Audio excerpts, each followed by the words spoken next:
Halo Bapak Ibu yang terkasih di dalam Tuhan Yesus Kristus. Sangat berbahagia bisa menyapa Bapak Ibu sekalian pada pagi hari ini. Kita bersama-sama bersekutu, memuji dan menyembah Tuhan. Terlebih lagi untuk mendengarkan kebenaran firman Tuhan. Mari kita berdoa bersama-sama sebelum kita mendengarkan firman Tuhan. Bapak Surgawi, di tengah situasi yang sulit seperti ini, terbatas, kami hanya bisa mendengarkan lewat rekaman yang Anda kirimkan. Tetapi biarlah Kau menilik hati setiap kami yang mendengarkan kebenaran firman.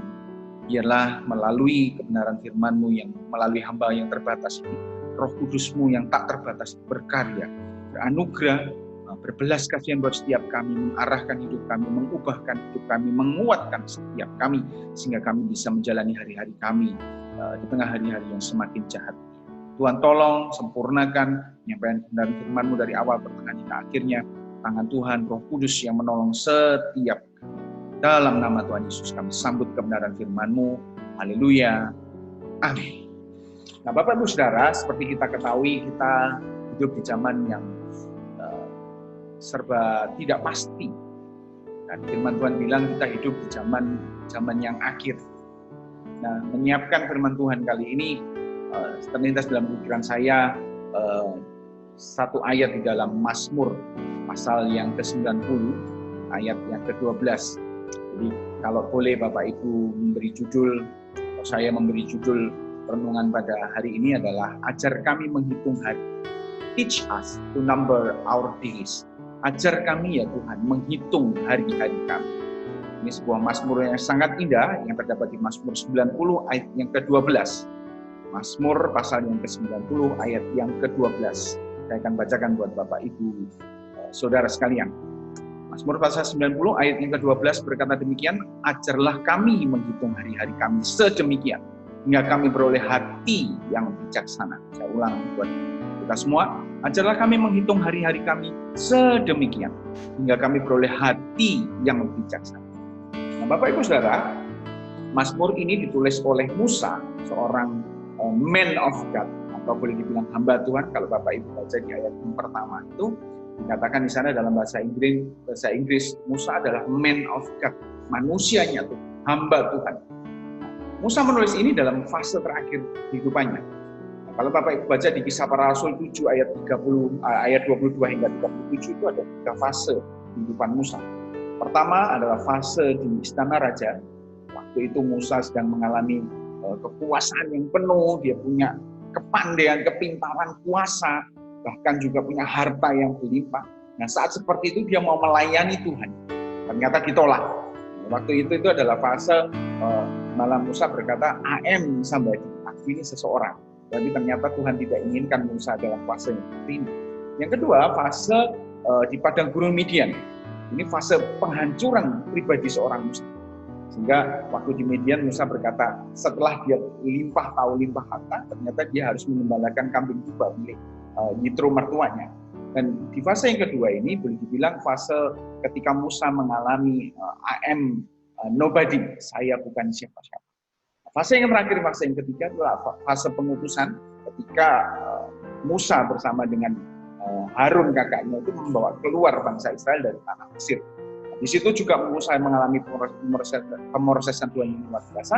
Tapi yang terpenting waktu itu Musa berkata I am nobody, tetapi aku yang nobody ini atau aku yang bukan siapa-siapa ini diutus Tuhan yang luar biasa. Nah, di fase yang ketiga inilah Musa menulis Mazmur 90 ayat 1 sampai 17. Ini fase akhir dari kehidupan Musa. Fase ketika Musa mungkin juga terakhir ketika dia mengalami perjalanan di padang gurun. Nah, waktu dia menulis ini, dia menuliskan ajar kami menghitung hari-hari kami sedemikian rupa hingga kami beroleh hati yang bijaksana.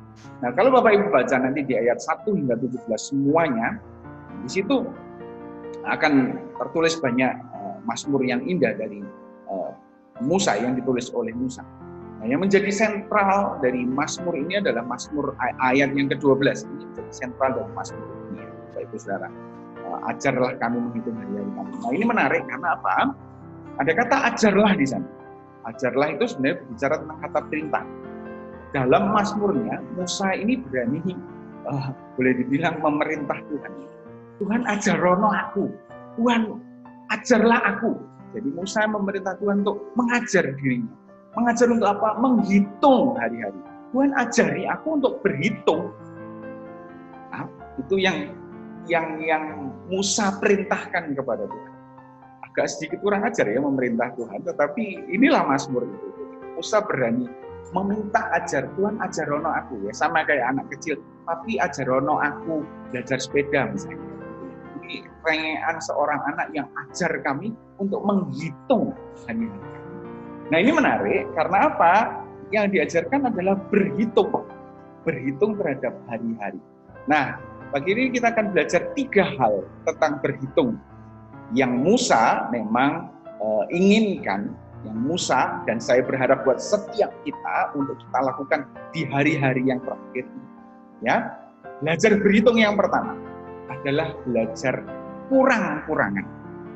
Ya, Bapak Ibu ya, belajar kurang-kurangan. Jika Bapak Ibu membaca di dalam Mazmur 90 ini, ayat yang pertama hingga ayat yang ke-6 gitu, Bapak Ibu akan melihat di situ kefanaan manusia. Manusia ini fana, terbatas. Manusia ini boleh dibilang sangat terbatas kehidupannya. Jadi manusia ini sebentar seperti rumput, kemudian layu dan hilang. Ya, manusia ini pagi berkembang, kemudian bertumbuh, waktu petang lisut dan layu. Itu ada di ayat yang ke-6. Jadi itu ayat yang membicarakan tentang manusia yang sangat terbatas. Nah, kita ini manusia yang sangat terbatas gitu ya. Tapi kemudian di ayat berikutnya Tuhan juga berbicara, ayat ini juga berbicara tentang Tuhan yang kekal. Di ayat yang kedua itu dibicarakan di sana bahwa bahkan dari selama-lamanya sampai selama-lamanya Engkaulah Allah. Jadi satu sisi 1 dan 2 itu berbicara tentang Allah yang kekal, sementara 3 sampai 6 itu berbicara tentang manusia yang fana. Jadi ayat 3 sampai 6 berbicara tentang manusia yang fana, 1 dan 2 itu berbicara tentang Allah yang kekal. Jadi Musa mengkontraskan hal ini. Nah, apa yang menyebabkan manusia itu fana? Di ayat yang ke-8 saya bacakan buat setiap kita. Engkau menaruh kesalahan kami di hadapan-Mu dan dosa kami yang tersembunyi dalam cahaya wajah. Nah ternyata Bapak Ibu Saudara, yang menyebabkan kita fana itu karena dosa-dosa. Jadi boleh dibilang di poin yang pertama ini, apa sih yang harus kita kurangi di dalam hidup kita ketika kita harus menghitung hari? Apa yang perlu kita kurangi adalah dosa, pelanggaran kita. Nah, Bapak Ibu Saudara, mungkin waktu itu konteksnya Musa menulis ini melihat bangsa Israel ini tegar tengkuk.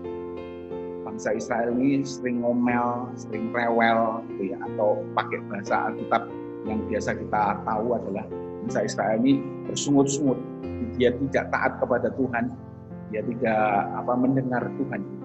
Ya suka ngomel.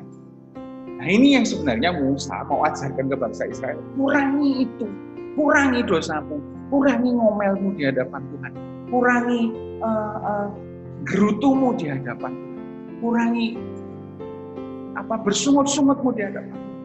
Memang di dalam situasi yang sekarang ini ada banyak alasan ya kita bisa ngomel.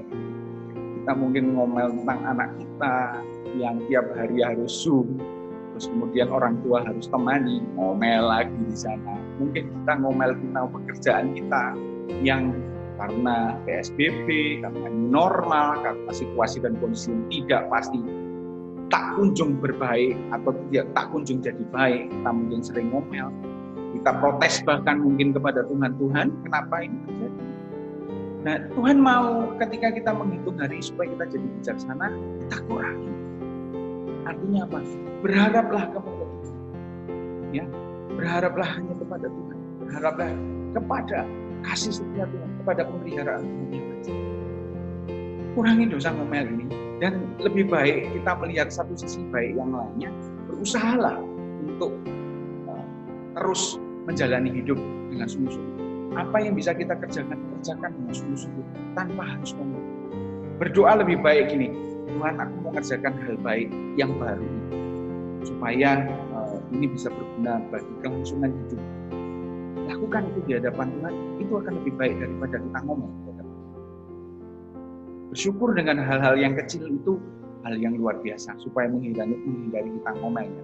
Ada banyak hal kecil yang mungkin kita bisa syukuri setiap hari dari kehidupan kita, misalnya nafas kehidupan yang Tuhan sudah beri dalam kehidupan kita, anak-anak kita yang masih sehat, kita yang mungkin masih sehat, kita yang mungkin masih bisa menikmati makanan, kita mungkin yang tidak masuk rumah sakit. Ada hal kecil yang kita bisa syukuri di hadapan Tuhan. Itu akan membuat kita sebagai manusia tidak gampang ngomel ya. Ada banyak alasan, tetapi kurangi itu. Ialah limpah hati kita dengan syukur. Kita mengurangi dongkol hati kita, ngomel kita dengan ucapan syukur yang kepada Tuhan, supaya kita bisa melalui hari-hari dengan luar biasa. Nah, Bapak Ibu Saudara, inilah pelajaran yang bisa kita dapatkan dari situ. Tetapi di satu sisi yang lain, mungkin kita tidak bisa tahan atau kita tidak sadarkan kita berdosa di hadapan Tuhan. Perlu permohonan ampun di hadapan Tuhan. Tadi sudah dikatakan bahwa kita manusia yang paling. Tips buat setiap kita, hampiri Tuhan di situasi yang sulit ini dengan segala kefanaan, dengan segala kerapuhan kita, dengan segala kejujuran kita, dengan segala keterbatasan kita di hadapan Tuhan. Toh kalau memang kita jalani hari kita tidak dapat untung dari pekerjaan, mungkin kita lelah, hampiri Tuhan dengan segala kelelahan. Hampiri Tuhan, ini poin yang kedua ya, tentang air mata. Hampiri Tuhan dengan air mata. Hampiri Tuhan dengan segala, Tuhan aku ini lelah, Tuhan aku ini terbatas, aku ini masih jengkel, mengungkapkan kata-kata ketika harus mendidik anakku lewat sekolah melalui Zoom. Aku masih keluar kata-kata yang ngedumel, ngomel, bersungut-sungut di hadapan. Ampuni aku. Hampiri Tuhan dengan segala keterbatasan kita dan minta ampunlah dia. Itu akan lebih baik, Bapak Ibu. Itu akan memberikan kepada kita. Itu poin kita yang pertama. Kurangi, ya Bapak Ibu Saudara, kurangi segala dosa, ngedumel, ngomel, bersungut-sungut di hadapan Tuhan. Nah, yang kedua, apa yang Musa pelajari atau apa yang dipelajari dari minta ajar kepada Tuhan, menghitung hari-hari. Yang pertama tadi belajar kurang-kurangan, yang kedua belajar tambah-tambahan. Nah, Bapak Ibu Saudara ya, apa yang perlu ditambah? Buka Mazmur pasal 90 ayat yang ke-14. Mazmur 90 ayat yang ke-14 berkata seperti ini. Kenyangkanlah kami di waktu pagi dengan kasih setiamu, supaya kami bersorak-sorai dan bersukacita semasa hari-hari kami. Kenyangkanlah kami di waktu pagi dengan kasih setiamu. Ini poin penting. Jadi mintalah kepada Tuhan kasih setia Tuhan, belas kasihan Tuhan turun atas kita. Saya kasih gambaran ya Bapak tentang belas kasihan Tuhan itu seperti apa. Di dalam Yohanes, nanti kalau Bapak Ibu sempat baca, Yohanes pasal 11 ayat 28 sampai 37, di sana dikisahkan tentang Lazarus yang mati. Ya, terus kemudian Tuhan sengaja delay kunjungannya ke Lazarus, sehingga Lazarus mati duluan, sudah masukkan ke dalam pekuburan begitu, di dalam tempat pemakaman begitu, di dalam gua begitu. Nah, Tuhan Yesus sengaja pending waktu datang ke sana. Ya, saya akan bacakan beberapa ayat yang menurut saya penting gitu ya Bapak Ibu Saudara buat setiap kita di dalam Yohanes pasal yang ke-11 ayat yang bentar, saya akan bacakan buat setiap kita. Ayat yang ke-31 ya.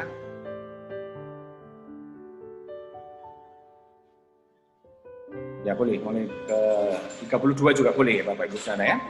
32 berkata seperti ini. Setibanya Maria di tempat Yesus berada dan melihat dia, tersukurlah ia di depan kakinya dan berkata kepadanya, Tuhan, sekiranya engkau ada di sini, saudaraku pasti tidak mati. Di Yohanes pasal 11 ayat 32. Ketika Yesus melihat Maria menangis dan juga orang-orang Yahudi yang datang bersama-sama dia, maka masyhurlah hatinya. Ia sangat terharu dan berkata, di manakah dia kamu baringkan? Jawab mereka, Tuhan, marilah dan lihatlah. Maka menangislah Yesus. Ini ayat favorit saya, Bapak Ibu Saudara, ayat yang ke-35. Maka menangislah Yesus. Dalam situasi yang susah, Maria menghampiri Yesus dengan segala keterbatasan tadi, dengan air mata dan beberapa rombongan orang-orang Yahudi, dan dia menangis. Nah, ketika melihat Maria menangis, Tuhan Yesus masyhur hatinya dan Tuhan Yesus juga ikut menangis. Dua hal ini agak sedikit berbeda, Bapak Ibu ya. Manusia atau kita yang fana ini ketika menghampiri Tuhan menangis, itu berharap sesuatu pengharapan yang baru. Tuhan kalau bisa, aduh Tuhan, kenapa sih kamu terlambat? Tuhan, saudaraku keburu mati. Tuhan, aku butuh pengharapan dari Engkau. Tuhan, aku butuh mujizat-Mu, aku butuh berkat-Mu, aku butuh sesuatu breakthrough dalam kehidupan. Itu manusiawi. Itu yang dibutuhkan manusia, menghampiri Tuhan dengan segala keterbatasan dan butuh pengharapan yang baru. Tapi yang kedua, Tuhan menangis itu berbeda. Tadi dikatakan, maka menangislah Yesus. Menangisnya Tuhan berbeda dengan menangisnya manusia. Menangisnya Yesus bukan menangis melihat atau berharap, bukan. Tapi Tuhan Yesus menangis karena melihat manusia yang menangis. Nah, ini bagi saya belas kasihan. Ini bagi saya belas kasihan. Kenapa? Karena ketika kita menghampiri Tuhan dengan segala keterbatasan, dengan kefanaan kita, dengan air mata kita, ternyata Tuhan juga menangis bersama-sama dengan kita. Karena Dia tahu kita manusia yang menangis dan terbatas, fana dalam segala yang kita kerjakan. Terbatas dalam segala yang kita kerjakan. Hampiri Tuhan dengan kerapuhanmu, bukan dengan kesombonganmu. Hampiri Tuhan dengan kesungguhan hatimu, bukan dengan congkak. Supaya ketika Tuhan melihat air mata kita, ternyata Tuhan kita adalah Tuhan yang menangis bersama-sama dengan kita. Ini yang disebut belas kasihan Tuhan. Ini yang disebut kasih karunia. Pada akhirnya Lazarus dibangkitkan kan sama Tuhan Yesus. Ini yang disebut belas kasihan Tuhan. Kita bisa melihat banyak orang ya di dalam kehidupan. Saya melihat seorang hamba Tuhan yang terbatas sekali hidupnya. Sangat terbatas. Mungkin dia bukan golongan hamba Tuhan yang kaya, yang terima duit banyak, atau persembahan yang banyak karena jemaatnya cuma sedikit. Tapi di saat seperti itu, ternyata dia beri banyak kepada orang. Nah, ini sesuai dengan tema gaya hidup memberi dari gereja yang Bapak Ibu berjemaat gereja GPI Widuna. Gaya hidup memberi. Gak butuh orang yang harus kaya untuk bisa memberi. Ini belas kasihan Tuhan, ini anugerah Tuhan. Ketika dalam situasi yang terhimpit kita tidak punya apa-apa, tapi kita bisa memberi, itu belas kasihan Tuhan. Ketika dalam situasi sulit kita banyak air mata, tetapi kita bisa melewati hari-hari kita dihiburkan, ada Tuhan yang menangis bersama-sama dengan kita, itu belas kasihan. Ketika kita menghadapi situasi yang sulit, depres, terhimpit, stres, tapi kita tidak sampai terjatuh, tergeletak, bahkan kita tidak sampai gila. Itu belas kasihan dari Tuhan. Kita terjepit, tetapi Tuhan kasih jalan keluar. Itu belas kasihan Tuhan. Maka ketika kita berdoa, ajar kami menghitung hari, berdoalah begini, Tuhan kami butuh terus belas kasihan-Mu, kami perlu terus anugerah-Mu, kami terus butuh belas kasihan dari-Mu. Kita butuh favor-Mu Tuhan. Teriakkan itu dalam setiap doa kita. Dalam situasi yang sulit seperti ini. Supaya ketika kita melihat bahwa ini sulit, tetapi ternyata kita bisa melewati. Itu belas kasihan Tuhan. Itu anugerah. Kita bisa lihat banyak ya, hamba-hamba Tuhan yang sungguh-sungguh, misalnya melayani di pedesaan. Sangat terbatas, bukan orang kaya, tapi bisa melayani Tuhan dengan sungguh-sungguh. Itu belas kasihan Tuhan semata-mata. Berdoalah mohon belas kasihan dari Tuhan. Limpah dalam hidup kita, ditambahkan terus dalam hidup. Selain yang pertama, kita berdoa atau kita terus berusaha kurangi dosa kita, ngomel di hadapan Tuhan. Banyaklah bersyukur. Yang kedua, tambahkan belas kasihan itu dalam kehidupan kita. Sehingga ketika belas kasihan Tuhan itu limpah dalam kehidupan kita. Firman Tuhan tadi katakan di dalam Mazmur 92 ayat 14, sukacita kita pun melimpah. Kita bersukacita dengan sungguh-sungguh karena belas kasihan Tuhan atau kasih karunia Tuhan limpah. Itu yang kedua. Yang ketiga, yang terakhir Bapak Ibu Saudara. Selain kita belajar untuk menghitung tentang apa yang kita kurangi dan apa yang kita tambahi, ternyata yang ketiga kita belajar juga selain kurang-kurangan tambah-tambahan, bagi-bagian atau belajar berbagi. Ya, nah, apa yang perlu kita bagi? Bapak Ibu Saudara bisa membaca di dalam Mazmur pasal 90 ayat yang ke, saya bacakan buat Bapak Ibu Saudara ya, 16 dan 17. Saya bacakan buat Bapak Ibu Saudara, Mazmur 90 ayat 16 dan 17. Biarlah kelihatan kepada hamba-hambamu perbuatanmu dan semarakmu kepada anak-anak mereka. Kiranya kemurahan Tuhan Allah kami atas kami dan teguhkanlah perbuatan tangan kami. Ya, perbuatan tangan kami teguhkanlah. Ada dua hal yang perlu kita bagi. Yang pertama adalah perbuatanmu, karya Tuhan. Yang kedua adalah kemurahanmu atau semarakmu ya. Semarak atau kemurahan Tuhan artinya itu kemuliaan Tuhan. Ayat yang 16 ya. Jadi perbuatan Tuhan, apa yang Tuhan lakukan, karya Tuhan dan semarak Tuhan atau kemuliaan kepada anak-anak mereka. Maksudnya apa ini? Bagikan karya Tuhan dan kemuliaan Tuhan kepada anak-anak kita. Ini maksudnya seperti apa? Baik bagi kita Bapak Ibu untuk mewariskan harta atau materi kepada anak-anak kita. Tapi lebih penting wariskan iman. Wariskan kepada anak-anak kita dua hal ini. Ceritakan kepada mereka karya Tuhan yang ajaib dalam hidupmu kepada mereka. Yang kedua, ceritakan kemurahan Tuhan dalam hidupmu kepada mereka. Kalau Bapak Ibu lihat, saya ini background-nya di sekolah ya. Memang saya habis ngajar begitu. Nah, ketika dalam satu kelas mengajar begitu, saya tanya kepada siswa ini, anak-anak yang masih belia, masih SMP begitu. Saya tanya kepada mereka, apa sih kebenaran menurut kalian? Dan jawabannya mengejutkan saya, karena hampir semua anak-anak nggak ngerti apa itu kebenaran. Hati saya sedih sekali Bapak Ibu Saudara. Ini, aduh Tuhan, ini sekolah Kristen tapi kok nggak ngerti apa itu kebenaran. Itu sedih bagi saya. Generasi ini kurang warisan iman dari orang-orang yang Bapak Ibu sudah temukan orang atau anak-anak muda yang punya semangat doa. Gak ada. Ini jadi perhatian kita seharusnya. Bapak Ibu lihat ada anak-anak muda ya masih SMP atau SD. Kalau ketemu sih saya bersyukur sekali. Tapi kebanyakan kita temukan, aduh, kasihan sekali mereka. Gak punya semangat doa, mereka kayak misling dengan generasi selanjutnya. Dulu generasi-generasi tua kayak saya, begitu mungkin Kompos juga generasi-generasi yang lain. Semangat doa. Masih lihat karya Tuhan yang ajaib dalam kehidupan setiap kita. Kemurahan Tuhan yang ajaib. Ceritakan itu kepada generasi kita selanjutnya. Ini PR buat saya juga karena saya punya dua anak yang kecil-kecil. Perlu ceritakan, kita perlu berbagi kepada mereka. Kita perlu wariskan iman kepada mereka. Supaya generasi selanjutnya ini tahu bahwa ada Tuhan yang besar, ada Yesus yang besar, yang karyanya ajaib, yang kemurahannya besar. Sehingga ketika mereka menjalani hari-hari mereka di kemudian hari, mereka akan muncul jadi pribadi-pribadi yang kuat, pribadi-pribadi yang tangguh, pribadi-pribadi yang semangat, yang teguh mengiring Kristus hingga akhir hidup mereka. Ini tugas kita Bapak Ibu Saudara. Jadi ajar kami menghitung hari. Tidak hanya belajar kurang-kurangan akan dosa kita, tambahkan belas kasihan Tuhan dalam kehidupan kita. Tapi yang terakhir kita harus berbagi kemurahan Tuhan dan perbuatan-perbuatan Tuhan kepada generasi selanjutnya.